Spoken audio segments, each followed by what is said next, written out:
Hello and good morning to everyone. Very happy to see you here this morning. Welcome to our webinar. So, we are starting a new series after having a very successful 10 episodes, starting from January all the way to March. So, we are already done with 10 of them. Now, we are starting another cycle. So this one is very leadership oriented, and on top of the list is the change management and leading through change. So welcome once again, and my name is Purity from ACCUREX. ACCUREX, we are a HR training and consulting company. We do such trainings like leadership, management, supervisory skills, customer service, sales and marketing, among others. We'll talk about our company at the very tail end of the webinar, but welcome.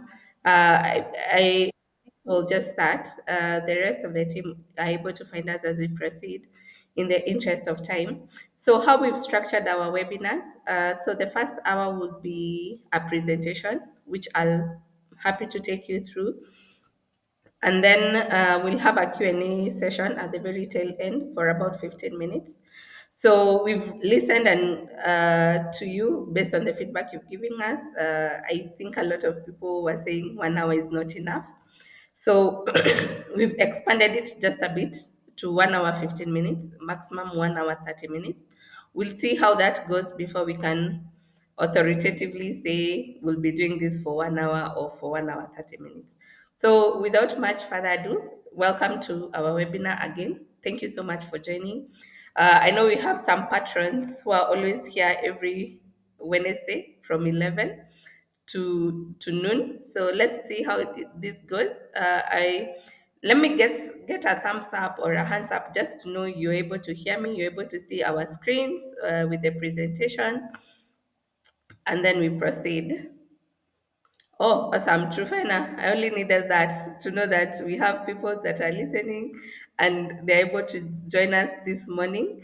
So, this is a very interesting topic, and why we thought to bring it up in our webinar series is a lot of organizations are going through change.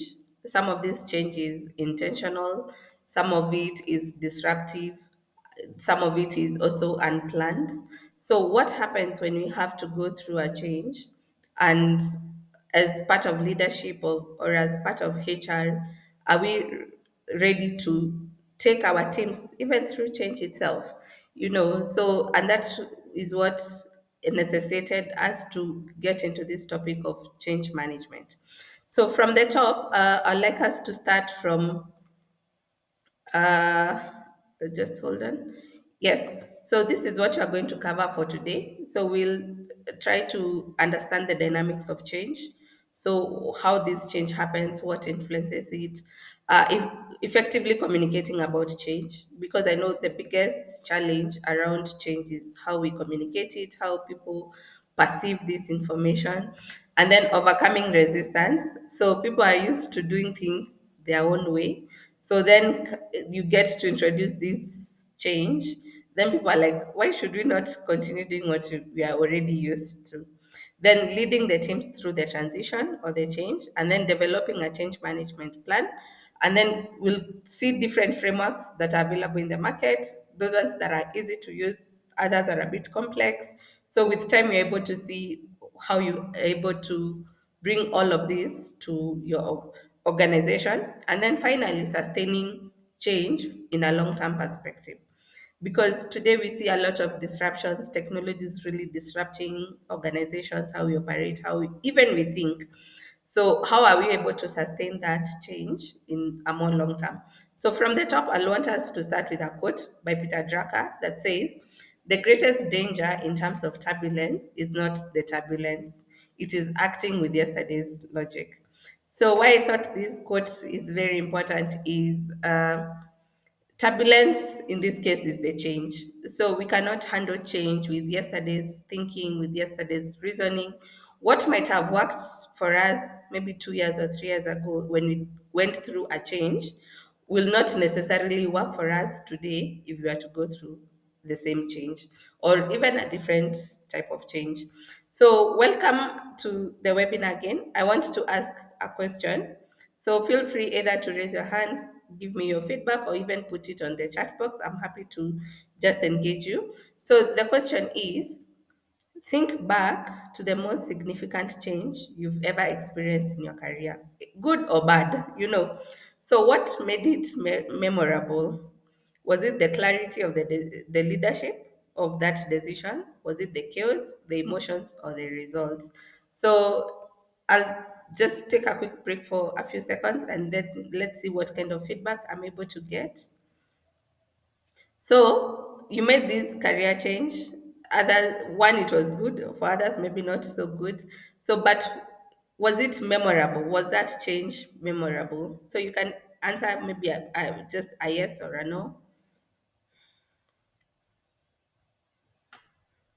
Feel free to put it on the chat box, or you can just tell me how it was the change, either the change as a process or change as the result of even the change. All right. So feel free to engage me as we continue. So now let's dive deep into the conversation. So, and we'll start from the top. What is change? Because always we hear that change is coming, this is changing, policies are changing, operation strategies are changing. But in actual sense, what is change? So, ideally, a basic definition of change is just moving from a current state to a future state. And as when I was starting, I had mentioned change sometimes could be intentional, like you've thought about it, you know what you want to get out of the change process. And also sometimes it could be disruptive, like you've not planned for it, but it is here and now and you need to accommodate this change. So, and sometimes change could be strategic, or and also it could have some sort of impact to the people or the organization now as a whole. So whenever we talk about change, who do you think this change is going to involve or even affect?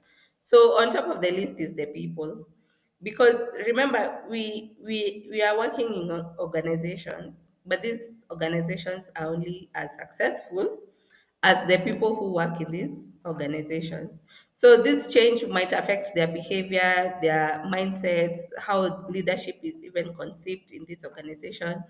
Change might affect processes, how you do your operations, how you do even just processes of your organization, the workflows. So, and also another thing that change might affect is, or it might involve, it could involve structures.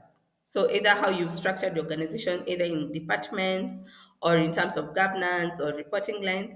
So ideally, whenever you think about change, and especially change from an organizational point of view, then you know it's going to affect, or it's going to involve people, it's going to involve processes, and also it's going to involve the structures or the governance of the organization. So moving on, then you need to ask yourself, ideally, what could be the types of change that you are talking about?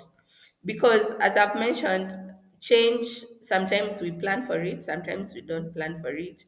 Sometimes even we've thought about it, but we've not planned for it, you know, or we've not envisioned what this change is going to be all about. So on top of the list is change could be transformational. Now these are the types of changes. It could be transformational. Transformational, it means it's going to bring a whole change in terms of dynamics, in terms of strategy, in terms of culture of your organization. Is going to do like almost like a 360 turn to your organization.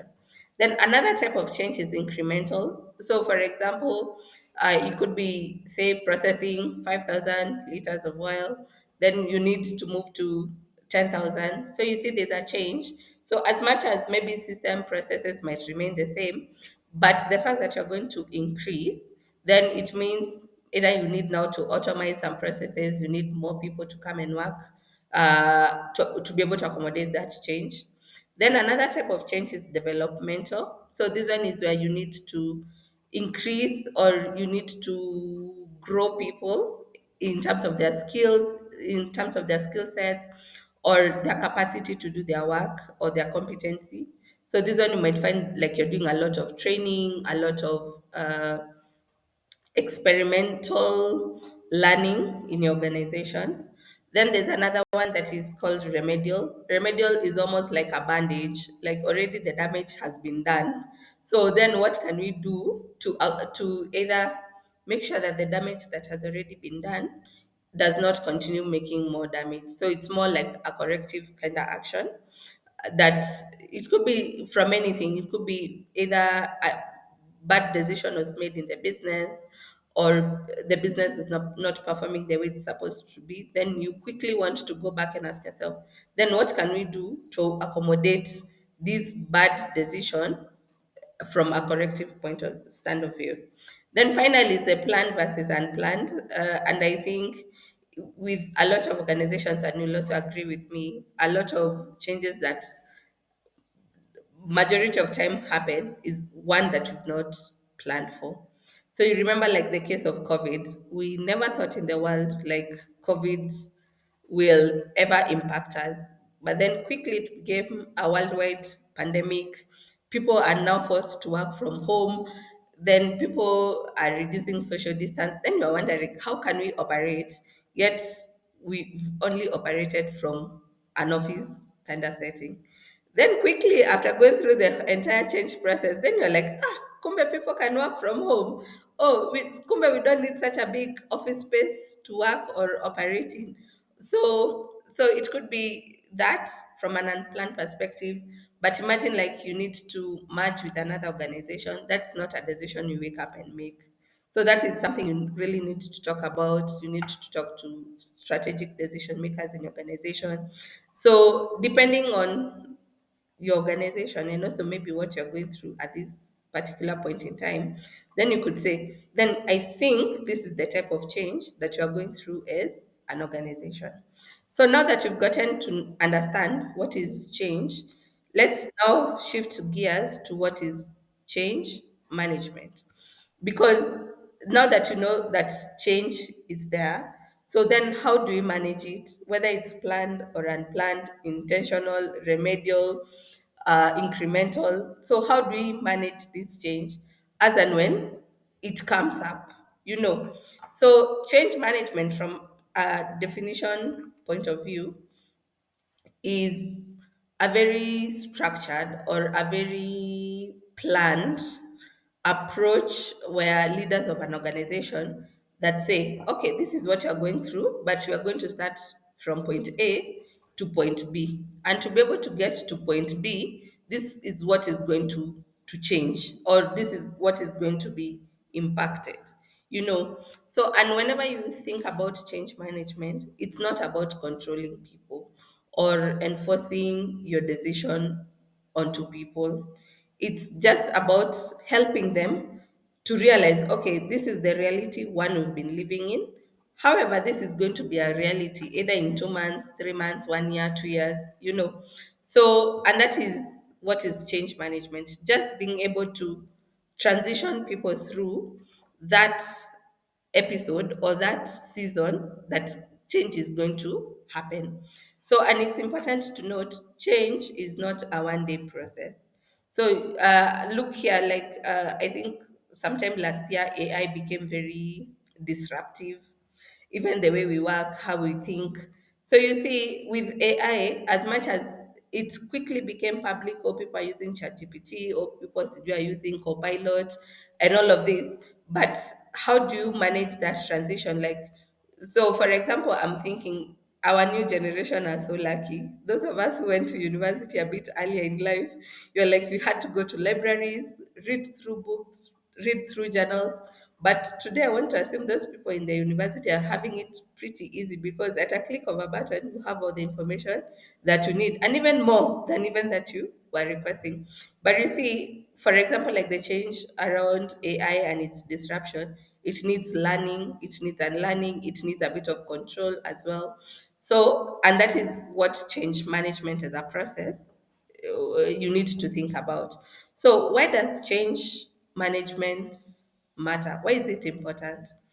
Because as much as we know change is inevitable, but why is it important to think of change from a process perspective? Because whenever you hear about change management, just know there's a process. Like there's going to be a start point and an end point. So why go through all these chaos just to make sure that the change itself is managed properly?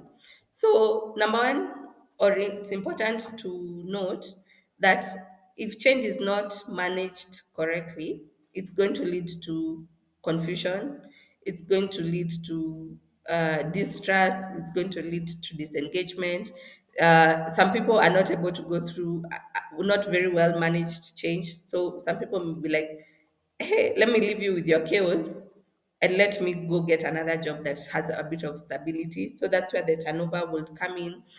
Then there's lost performance because people are still grumbling between is it working or is it not working. So ideally, number one, you need to always note or to remember, if we don't manage this change correctly, then it's going to affect us.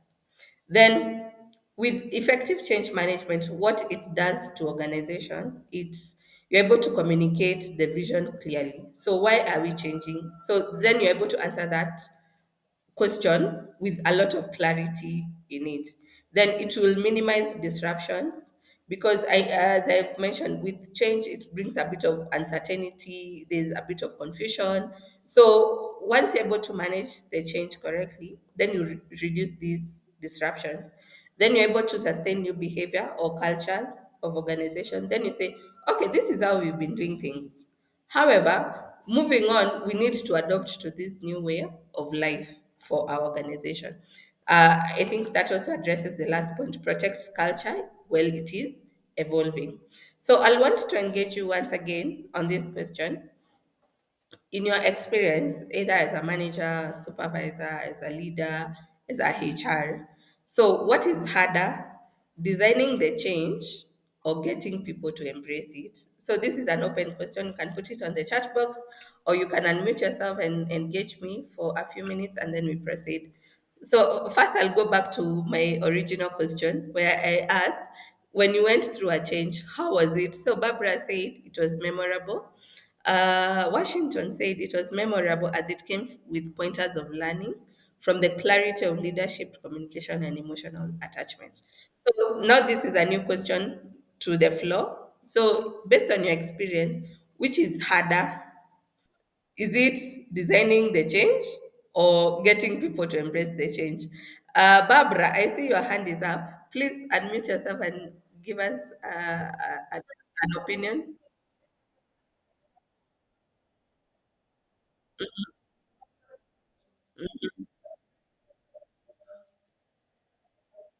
Mhm.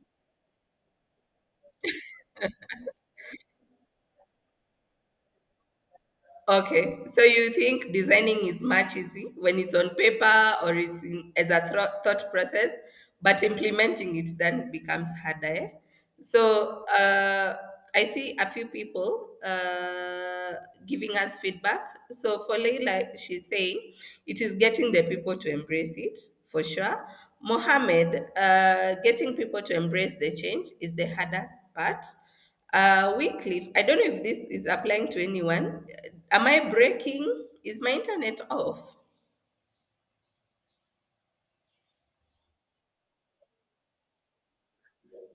Okay, awesome. So Wycliffe, maybe you can change your network or I'm not too sure. Maybe you can change your network or log out and log in back again and see if you're able to hear me. So Rosemary is saying getting people to embrace the change. With Maureen, it's getting people to embrace the change. So I think this whole conversation is leading to getting people to embrace the change. And I think it's also very relevant to us that we say it's change management and also leading people to through this change. So let's go on and see Samuel, you're saying change is hard, but with time you find yourself used to it. Okay, I think that's a good place where you're able to get to a point where you're used to it. Some people are saying some people see change as a threat, especially teams who are not involved in the process of design. So there's lack of ownership. especially when you don't involve people. All right, so let's move on to as we try to see how to manage this change and also getting people to embrace this change. So now we'll talk about understanding the dynamics of change. Because remember, whenever we talk about change, there's a psychological factor to it. Like something is going to pick onto someone's brain. And it could be a basic change as changing your office location and say, look here, from today we're not in Westlands, you're moving to Upper Hill or you're moving to Mombasa Road. Everybody will be like, huh? What do you mean? So by natural people instincts, they might decide to start fighting that change. Others, the flight part, so they're like, well, me, I can't continue working here. Let me just leave. And then others freeze on their feet. They're like, what? Then you're able not really able to to to know where you stand in this whole change process. So the other psychological impact is loss of control. There's fear of failure, threat to identity. You don't know where, especially you lie in this change. So I can imagine, like, I know a lot of organizations lately, we are having a conversation around technology, how to integrate technology in our organizations or in our operations. And the first instinct people will have in their head, they want to fire me. So you see, instead of them adopting to maybe taking a course in technology or taking just making sure they're aligned technologically, so to say. So their instinct is either fight, flight, or freeze, you know. And then I like this part where it says during change, people do not resist the new way; they resist the loss of the old comfort. Because in the recent past, we've been trying to onboard one client to, for example, our HRIS system, and the people who do payroll are very resistant. They're like, we're not able to work on this system. It's introducing new things. But you see, they're not rejecting technology as part of their payroll system. They're just comfortable doing things the old way, and maybe their mind is not opened up to saying, look here, this is how we can adopt to this change. So moving on, so knowing that there's going to be a psychological impact, now we look at it from an individual perspective, not these people that you're leading them through this change. So for individuals, there's definitely anxiety, fear of unknown, grief over loss. So because you're used to doing things this way, then you're wondering, so what will come out of the new ways? Then there's skepticism around leadership. So this is where we ask ourselves, do they even know what they are doing? Is this even the right decision? Why did they decide to make this decision at this point? However, on the other side, look at it now from, we've addressed it from an individual perspective. Then we move to teams. Because remember, if you have more than one employee in your organization, then definitely that is going to be a team. So these teams are going to discuss about the change or the rumors around it. Because I think, especially, I don't want to say in our Kenyan setting, a lot of these changes come to us as rumors, you know. So there's a rumor going around the office, or something is going to change, or they're introducing a new system, but it was never done officially, you know. So these people, as they are discussing, so there's a bit of trust issues that is going to come out of there. There's low morale, performance definitely. You quickly start seeing it dipping, and then emergence of informal leaders. So these are people who either they're early adopters or influencers in your organization. So, and you see, this is the impact or the psychological impact of change. So you might not officially say, for example, have communicated the change, but even if you communicate it, even officially, you're not able to skip this stage of the psychological impact of the change that you're going to make for your organization. So moving on, so what are some of the common challenges faced during change? Because definitely there's some challenges or teething issues that will come up, especially now that we are going to talk about the change. So number one is lack of clear vision, and majority of the time this is very dependent on the leadership or the people who are managing this change from the top. So, and as I mentioned when we were starting before, some changes are very disruptive. Disruptive in the sense that today you make a move to accommodate that change, then it quickly changes. So you see, to your team, they don't know what are the either external or internal factors that are influencing this change. But the moment you communicate one thing on a Monday morning meeting, then Wednesday afternoon meeting, you are almost communicating a contradicting thing. Then there's lack of vision in that change. Then there's the communication gaps. Either the communication is not done on time or in the frequency that is required. You don't give updates as and when they come up, especially for the disruptive changes. And then ignoring culture. And I know a lot of organizations are really struggling with culture because they say this is the way we've been doing things and we've been doing it and it has been working. Then why do we need to accommodate or move to a new era of change? So I think the stage one should be acknowledging what is our culture today, you know, then how can we slowly but easily try to either change that culture or improve on that culture. Then another one is underestimating resistance. And I think this is a blind spot for a lot of leaders that they assume if you introduce a new thing, everyone is going to embrace it or no one is going to give you a pushback to it. Then another one is overloading teams.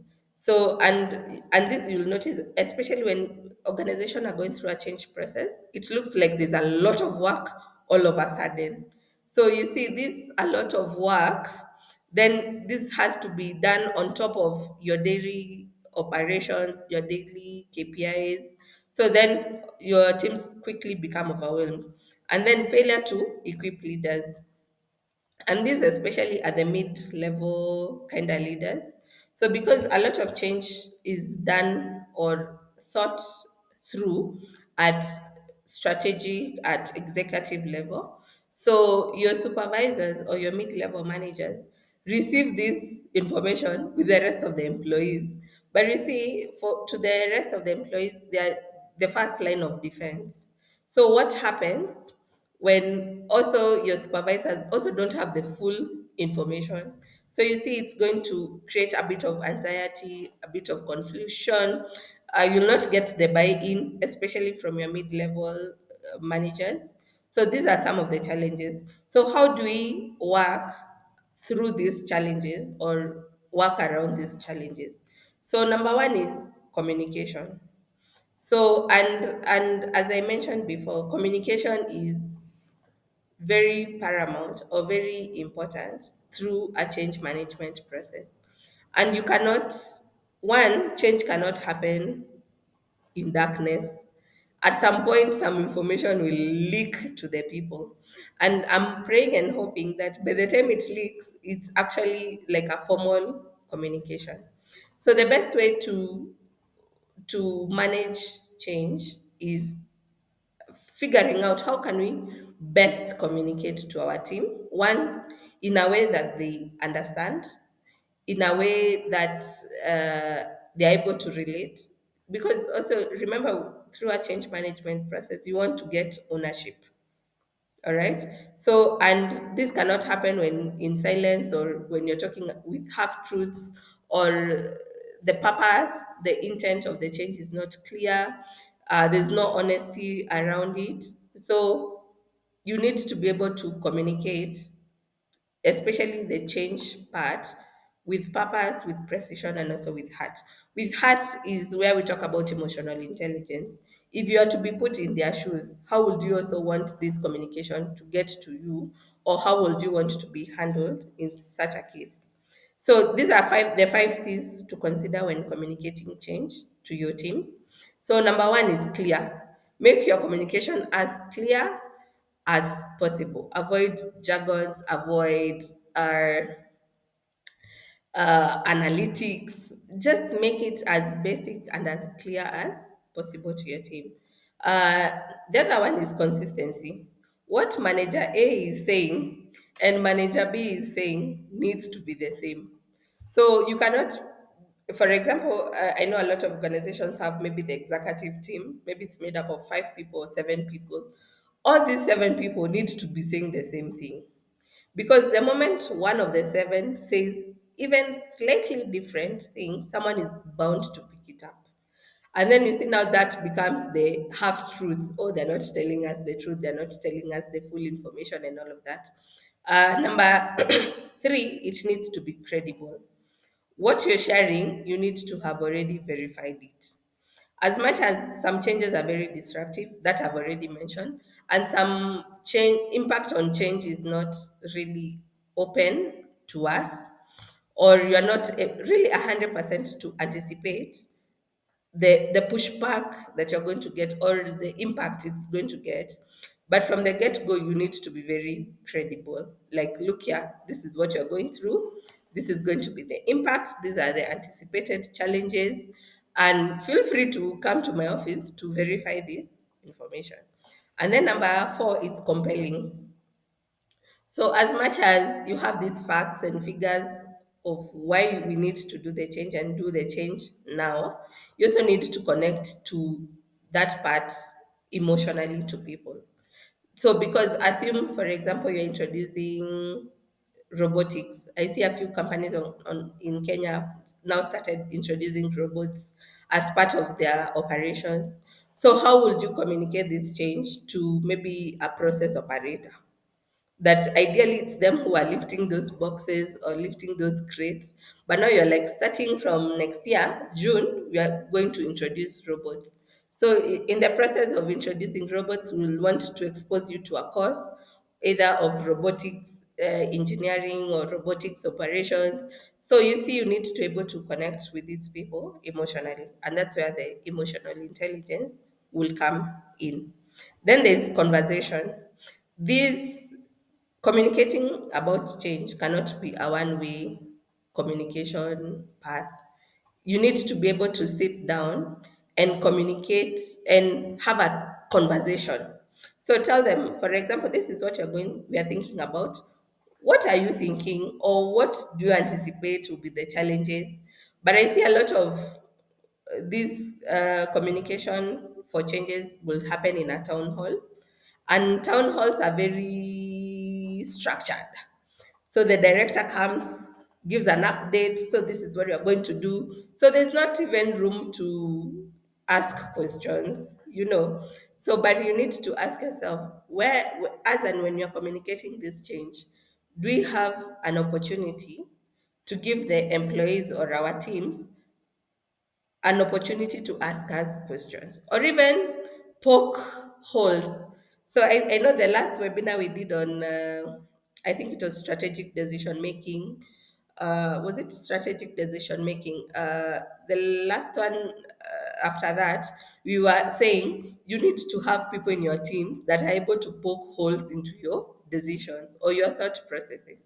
I know these people look bad uh, to a lot of people because you're like, you're just criticizing us, or you're bringing negative vibes to this conversation.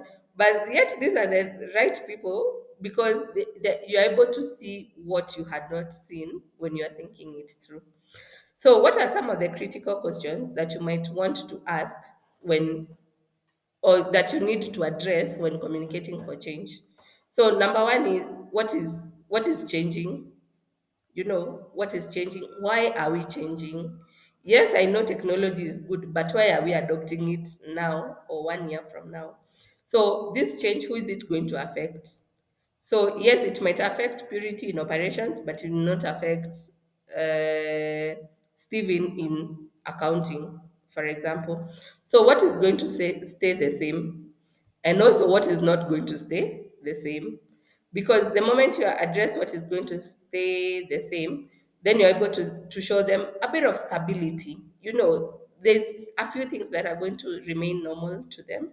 And then where can you ask questions or get support? So do not assume that the fact that you've thought it through in a boardroom somewhere, that people do not have questions to that decision.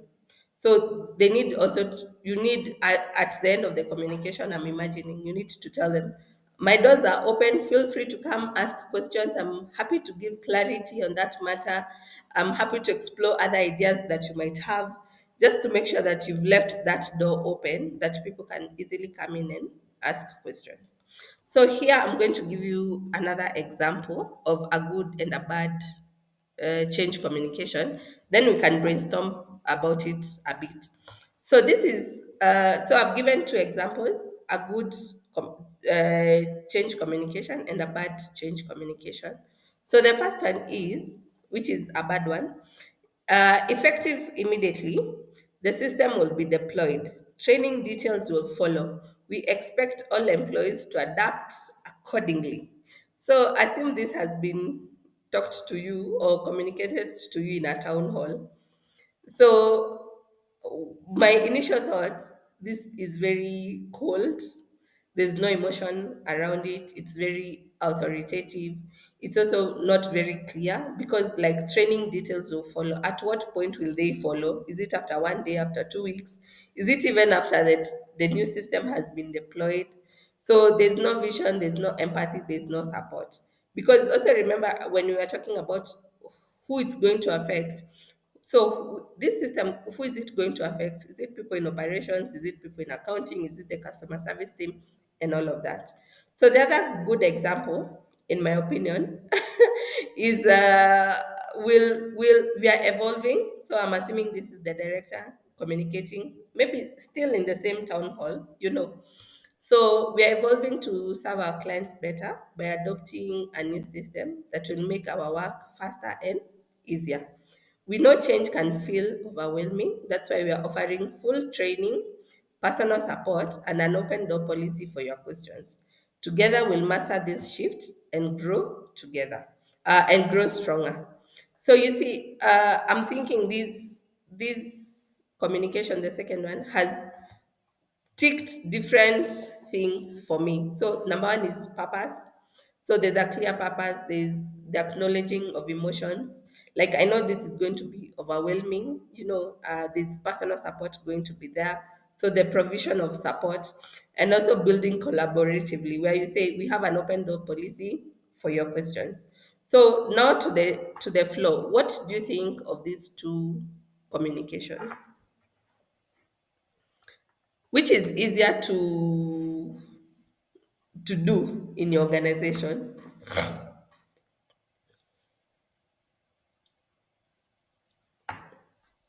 Let me hear your feedback. You can even raise your hand and we engage a bit as we continue. Which is Yes, my question is from the two examples, which is easy? Ama, what are your thoughts based on the two examples? Either which is easy to communicate, which is majority of the time go to strategy for a lot of leaders.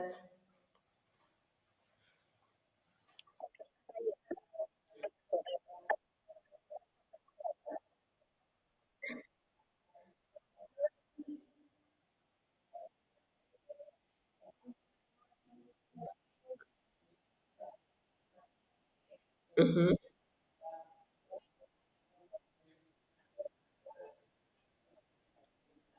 Awesome. I think Amos, I had seen your hand up, and someone else, they quickly put it up and put it down.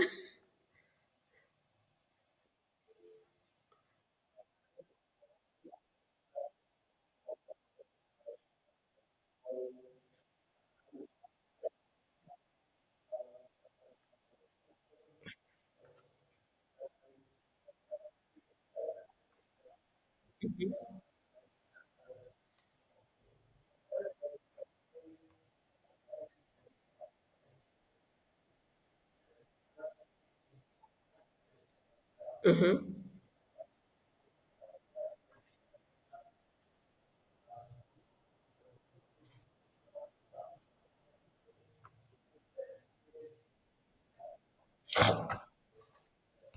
Awesome. Thank you so much, Amos. CRA, Human Resource. Maybe you can start with your name. Your hand is up.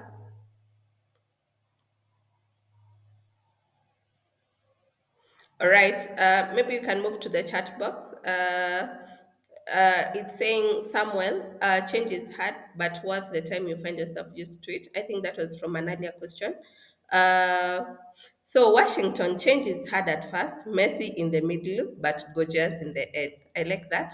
So, Leila, I think you are referring to the people who poke holes. They're also called watiajis in our organizations. And then Mohammed Amin, you're saying the second example is much better, definitely. So maybe even on the second example, maybe you'll want to try to give also as much information or as much detail as possible, so that also even when people are asking questions, they're asking questions from a point of wanting to know or to get clarity out of it. So, how do we overcome or manage resistance? Because now you've done the correct communication, you've gone out of your way to explain questions that are coming up, you've tried to brainstorm with the team, but still there's either someone or some people that are still not aligning to this change. So how do we manage or how do we overcome resistance? So number one, to acknowledge is resistance is normal, and it's not possible that you'll go through an entire change management process without some resistance of some sort. All right. And also, whenever resistance come up, then you need to know that maybe there's somewhere we failed. Either it's providing clarity or addressing the emotional needs of people through change, or people are not able to get a total buy-in into the change that you're introducing. Then it's also important to note or acknowledge that the earlier you're able to manage resistance, the easier it is going to be for you to also manage that whole change as a process, you know. So engage these resistors early, but also know the earlier you're able to engage or pick up those. And as I'm saying, we a lot of organizations, there's so much rumors going around. So me in my nice office, I'm bound to pick something, you know, either from the Tigal or just someone who is bound to leak some information. Then you need to address it as in when you're able to come up. So, first of all, before we move to managing the resistance, let's talk about the common causes. So, what are some of these common sources of resistance? So, on top of the list is lack of control. People feel like I'm going to lose control. I'm not. This is outside my comfort zone. So there's also the issue of incompetency. So the fact that you feel like there's a new system going to be introduced, then you're like, oh no, I have no idea how to operate or manage systems. So the incompetency comes in. Then there is lack of trust. Either this could be based on previous decisions or communication that has been done before, you made commitments, you're not able to follow through. So trust becomes an issue through a change management process. Attachment to old ways, this revolves around culture. So people are so glued to doing things the way they've always wanted to do them that they're not willing or opening up their mind to even get introduced to new ways. And then poor timing, this is also could be very important. So I see a lot of organizations, we close our year in December, either because of the Christmas holiday or even by default, our year comes to an end in December. So people are obsessed about writing reports, writing the next year plans. Then around that time is when you're busy introducing change. So people might not even give it a proper thought. They'll be like, "Ah, you're just adding us more work." So timing is very important. So try to strategically place change around times that people are not either busy because of work or they're detached. Like December is a very poor month to start introducing change. Yes, I know you'll say, oh, yes, we need to do this now so that in January, when they come in the new spirit. Then you better maybe postpone that change from December to January when people come in January and they are fresh. So, how do you overcome? Three steps you can use to overcome this resistance. So, number one is acknowledge it publicly and respectfully. So whether you got it to your desk either as a rumor or however you got that resistance information to you, then you need to acknowledge it publicly and say, okay, look here, I know we are having a few questions about moving our office. Yes, I want to address that. Maybe you are going to provide transport, maybe for the next 1 month as people try to reorganize themselves, how they can get to be coming to the office. So, and that is where the place of the next step, engaging in dialogue and not defense. Because whenever we hear about resistance, you're busy defending your thought process, you're busy defending your strategies, the policies around it. But I think the rule of thumb here is to engage in a dialogue, either formally or informally. Personally, I like talking to people during tea break or lunch break, so that like it's not formal, so that like you're like, so what do you think about this idea we're trying to introduce? How can we make better use of it? And through these informal check-ins, you're able to get more information than when you officially invite someone to your office to try and get information from them. And then the last one is co-create solutions. So, and I think this one, someone said in the chat box that we are creating change or planning for change without involving the people who are actually going to be affected by this change. So invite them, get feedback, run surveys in your organization. Like, look here, we are trying to introduce this system. What do you think? Do you have any other ideas we can involve or integrate them, so that by the time this change is now being communicated officially, people already know about it, they have participated into these changes, and it's more because these are the same people you're going to use as champions for your change process. So then how do we lead teams through transitions? Yes, we know we have to go through the transition. Either way, whether we are resisting or not resisting, we have to go through it. So there are two approaches around it. I'm going to discuss both of them in more detail in the following slides. So the first one is stabilization. Stabilization means basically is use what you've already been doing, maintain the same rhythm, maintain the same culture. This will reduce anxiety, to reduce confusion. Then the other one is momentum, like you have to get people going, either you have to empower them through training, you have to inspire them, sell to them the vision that maybe they're not seeing, but you're seeing and you believe in it, that you need to keep moving. So in more detail, this is what stabilization means. So show up visibly, show up consistently. Don't communicate a change and take a flight to South Africa. Yes, I know you're busy as a HR or you're busy as a director or as a manager, but whenever change is happening, it cannot happen in your absence. You have to communicate it, you have to own it, you have to be through all those emotions. And also, do not hide yourself behind an email. So move to those tea rooms, move out to those lunch breakout rooms, just to meet people so that they can also ask questions, ask clarifications, and then anchor people in purpose. Show them why this is important, why we need to do it now, and how important it is, and also how important they are as change champions in this whole process. So do not separate people from the purpose. Yes, we're introducing a system, but yes, I know it's going to impact you. Either you're going to have a very sharp learning curve, but what is the purpose of it? What is the end goal to it? Name what is hard and normalize it. And I think this is where the resistance will need to name it. I know, yes, we're going through a rough time. Yes, we don't have enough budgets. We cannot accommodate salary raise. However, this is where we are going to get to. All right. And then give people something to hold on to. And because sometimes with change, sometimes we especially when the purpose lacks, then people are wondering, okay, so what am I supposed to be doing? So how is this going to change me? So bring them back to show them, okay, this is our mission, this is our vision, this is why what we do is important not only to us but even to our clients. So then we move on to the other strategy, which is momentum. And this is one especially is very crucial, especially when you need to bring performance up and quickly.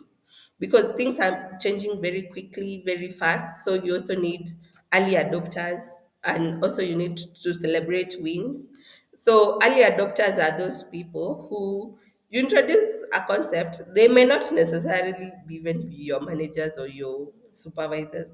Sometimes it could be just one random people who aligns with you and your vision for this change.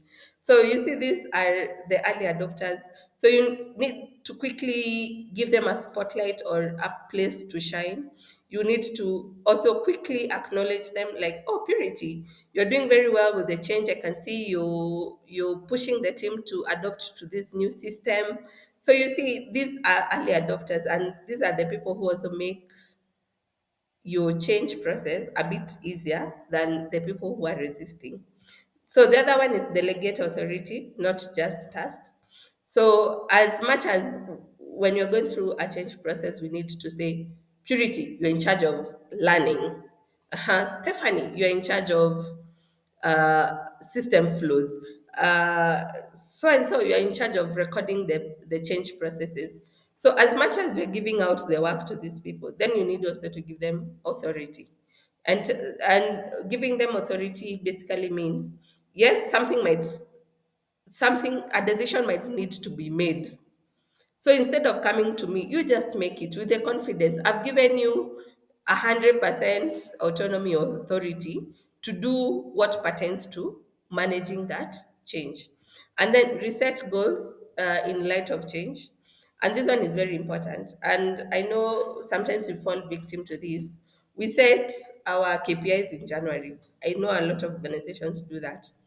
But in June, we are going through a change process and we forget to go back and change or restructure our KPIs. Yes, we did that in January and it was for year 2025. But we're in June, something disruptive has come to our organization. I think it's time to say, okay, I know we set KPIs in January, but look here, let us take a pause and see how have even our own KPIs been affected, and how are we going to accommodate that change. Then the last one is turn questions into conversations, and I think this should be your biggest takeaway point out of this uh, webinar, that we need to move to accommodating conversations and not just communicating and disappearing. I think that's what we've agreed. We don't communicate and disappear.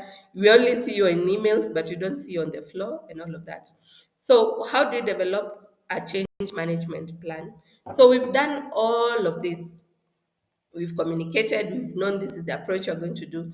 But then, from a plan perspective, how do we manage it, or how do we develop it? So, a change management plan is what will link the vision and the execution.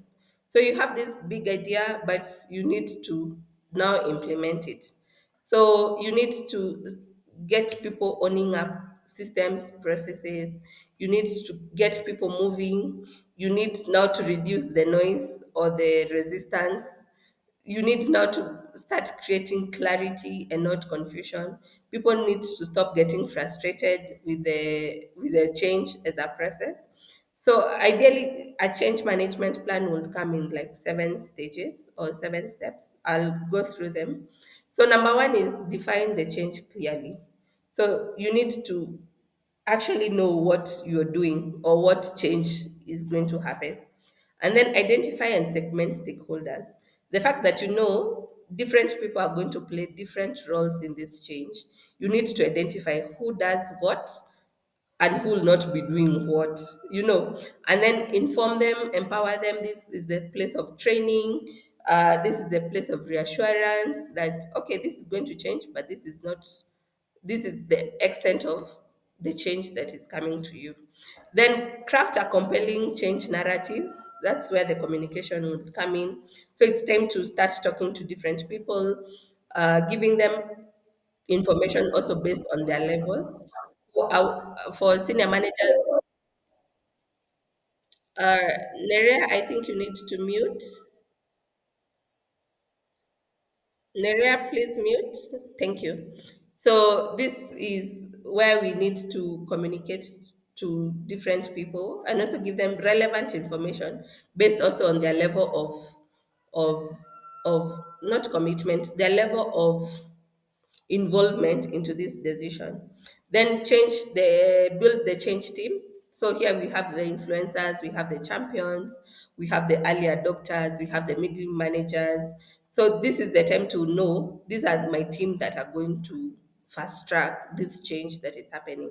Then plan for training, coaching, and tools. This could be formal trainings, informal trainings, within the workplace kind of trainings. Set metrics and monitoring progress. So this is the KPI part that will come in. So to measure our success, this is the things that we will need to measure. And then finally is to reinforce and adopt. You cannot introduce change and leave it hanging, hoping that it will work for itself. You need to give it time, and also you need to be coming back to it and see is it working. And that's also the part of adapt. So maybe you've thought it around a certain way. When it comes to implementation, total different results come in. But you see, you cannot say, but we've introduced the change. That means you need to go back quickly to the drawing board, strategize a new set of action, and continue to implement it.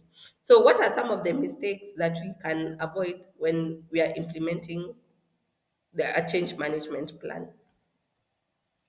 So, number one is assuming people will get it after the first announcement. So, you're in your nice town hall, you've communicated the decision, and assuming kila mtu amerada, that is a wrong assumption. And then overcomplicating the plan without a clear owner responsibility. Do not complicate plans. The best strategy will be to give it in bite size, small bits, such that people are able to consume and implement at different stages. Number three is underestimating emotional disruptions. Yes, what you're doing has nothing to do with people's emotions, but emotions have a very funny way of getting themselves where it's not even necessary. But you see, you cannot assume people are not going to catch. There's a common saying going around, people are catching feelings. So you cannot assume people will not catch an emotion out of that decision. Then rushing through training and enablement phases. These I see a lot, especially, for example, you want to introduce a new system, so you have a tight deadline. We have to do training by Friday, so we'll just go quickly through the training, yet we've not taken time to even envision how that change is going to be implemented.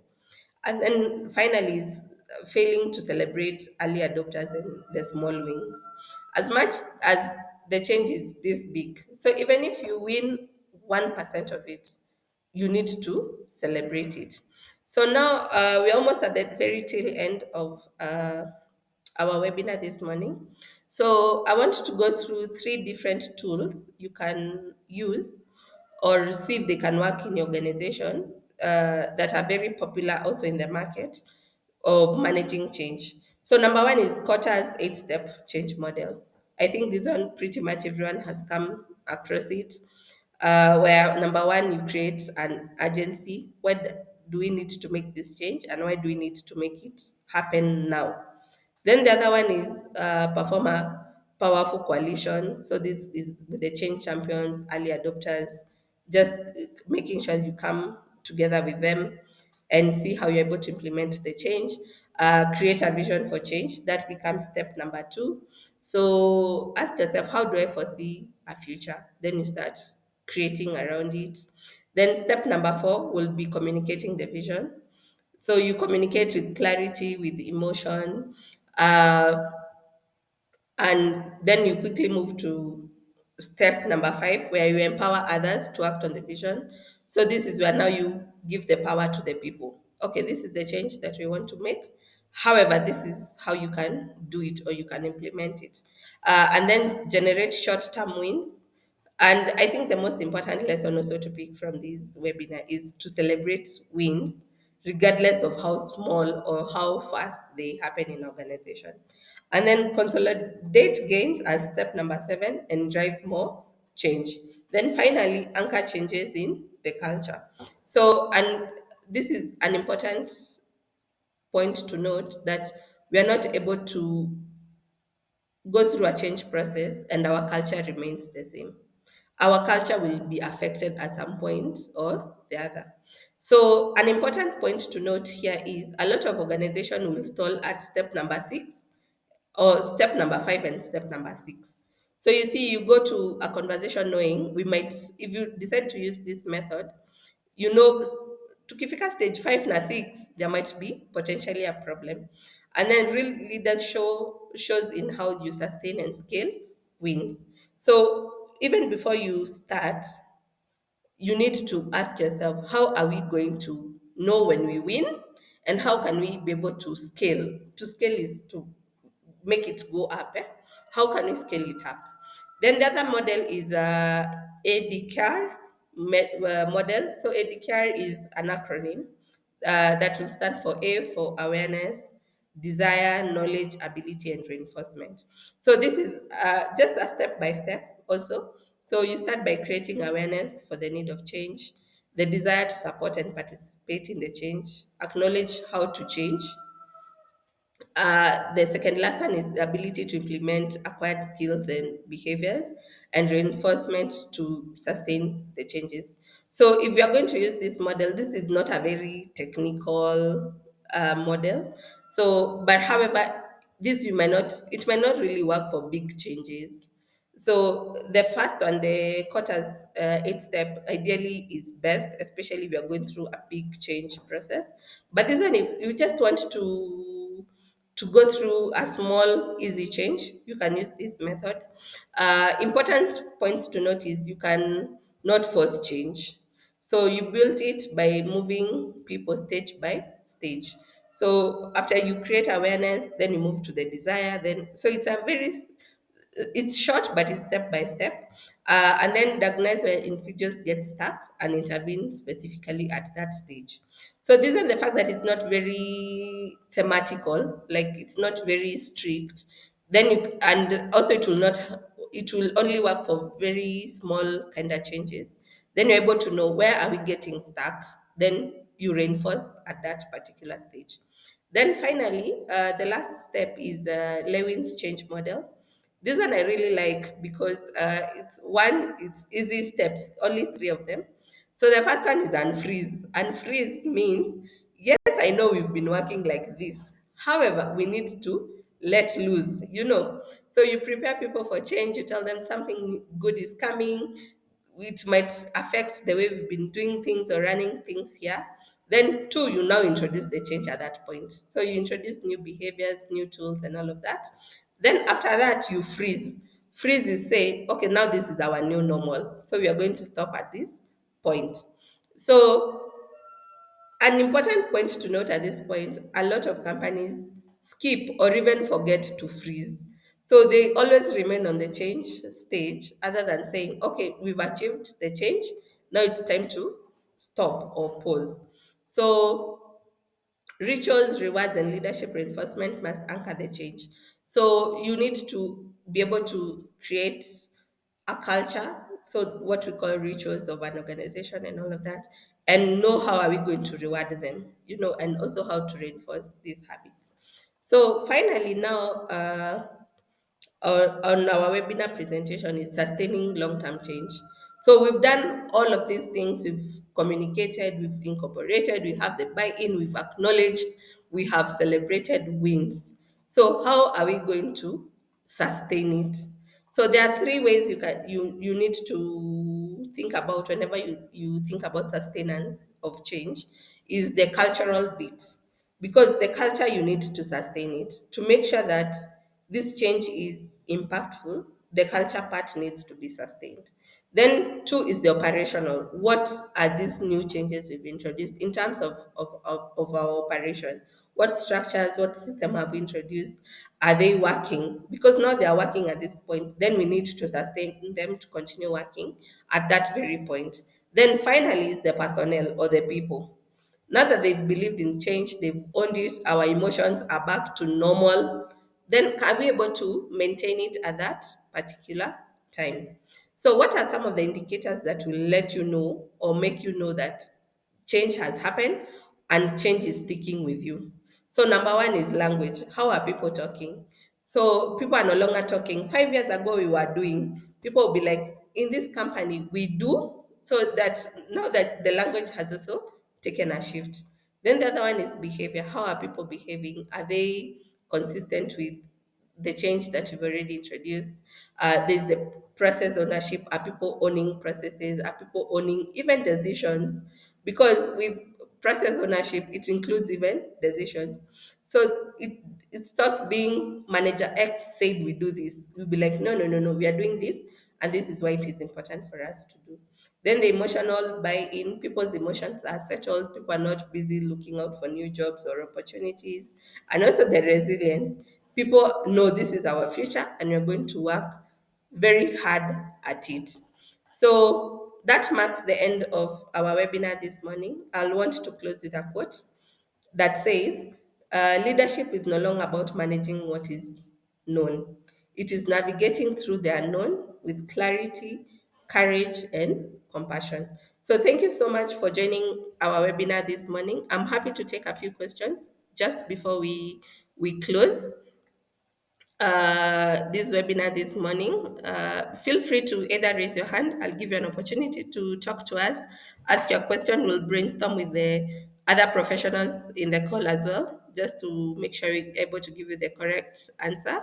Or also you can put it on the chat box. I'm happy to also read it out and give my opinion on the question. So as we wait for the question to come in, I'll quickly want to go or to talk to you about our company, ACCUREX. So ACCUREX is the person or company responsible for bringing you these webinars every Wednesday from 11 a.m. I'm keen to say to 12 p.m. Because now we are also trying to see if we are able to push the hours a bit. So Accuracy, we are a training and HR consulting company. We started in 2016. Look at how amazing 10 years can do to us. So we've done so many things in Kenya and beyond, which we are very proud of. We're very good in training, just like what you've delivered this morning. Other trainings we deliver every week to different organizations. We also deliver them at our training center. So feel free to just engage us and see how we are able to plug in. We're also able to do team building for you and for your organization, recruitment, either to organizations or even to individuals who are out looking for jobs. Outsourcing is also one of our services. We have a new baby in the block, People HRIS. So this is our HR system. So feel free to also engage us, see what the system can do for your organization. We also do payroll as a service. If you don't want payroll and payroll headache, talk to us. We also do offshoring for companies that are not based in Kenya, but they want employees in Kenya. And that will also apply for employer of record and HR consulting. So these are our services. See how you're able to plug in into how we're able to come to your organization, support you. Even if it's a consultation, we will not charge you for the consultation. So just talk to us, see how we're able to plug in. These are our contacts. Feel free to reach out to us. You visit our website. There's a lot of information in terms of events that we are hosting on our website, different trainings, different capacity building opportunities we have. Visit our website, drop us an email at info@accurex.co.ke or reach out to us on the phone numbers that are on your screen. We are happy to just engage you. So, another announcement we are introducing a referral program. So, if you or your organization would want to partner with us, or you know someone who is in need of our services, refer them to us. We have some vouchers to be won. So feel free to bring us that referral. We are happy to give you a voucher just to appreciate the effort that even you've thought about us and the services that we give. There's a HR festival coming up in June 6th. So it is 6/6/25. So if you're a HR, you've only been going for team buildings and you're in the back end planning, this is your time. We are hosting a HR team building in June. So feel free, go to our website. The event is already on the website. You can sign up there. That one you're only charging 1,000 shillings. We'll take care of the rest of the expenses. So for you, it's only to show commitment that you will come with 1,000 bob. We have many different training opportunities. So also visit our website under the events page. The training opportunities are there. So see you there. So I'll leave this here as I try to answer a few questions before we call this to an end. So I had seen one comment by Leila. I don't find fault in the first one. Suppose the policies are well structured, and the open door policy is like a norm. I think that one you're referring way later into our presentation. Uh, Let me see. I'll just read a few comments. Some changes are sometimes not resisted as long as communication was done timely and the team taken through the decisions. Okay. Washington, emotional attachment. Whether we like it or not, we have certain degree of emotional attachment to know how we do or things are done. That is, we have those we are used to coming in the morning, signing attendance, and then you introduce the biometric. That's a very good example. Will be new and challenging, how, but the how matters. All right, I like that opinion. Finally, from CRA, I will suggest that members read the book "Who Moved My Chess." Okay, that is a very good book by Dr. Spencer Johnson. The book is very short and very insightful. All right. So we've also prepared a workbook for you. So I believe it's on the chat box. Download the workbook. I'm sorry, I think I dropped off for a second. I was saying we've prepared a workbook for you. It's on the chat box. Feel free to download it, go through it, see the different ideas we've created. We'll also share the recording of this webinar later on this morning. And then we have the presentation. We'll also share that with you and any other material that will come through for us. So thank you so much. Bernard, I think there's one question. How should one handle change from an management, e.g., a staff who is not a leader brings something up? So I think when we were starting, you can remember we said you need to acknowledge that any information that comes to your hand, you need especially to acknowledge and also acknowledge it publicly. As much as they are not part of management, but something has come up, even it could be even from the cleaner in your office, or the receptionist, or even the soldier at the gate, something has come up, then you need to acknowledge it intentionally. Try to provide clarity to that matter. Invite them to a conversation because ideally you don't know what that that has come from. So you need to get to the root cause of it, and that you can only address it by attacking it from the head. That would be my suggestion. So and Jerry, you're saying wonderful presentation. Finally, I made it to the training and looking forward to more. Yes. So check out new webinars that you're having. They are free, of course, every Wednesday from 11 a.m. See how you're able to engage us. Bring your friends, invite your colleagues, invite your teammates to these conversations. So I think that is it from our team at ACCUREX. Thank you so much, Team ACCUREX from the back end who have been supporting, and everyone who made this webinar success this morning and afternoon. Thank you so much and enjoy the rest of your day. Bye-bye.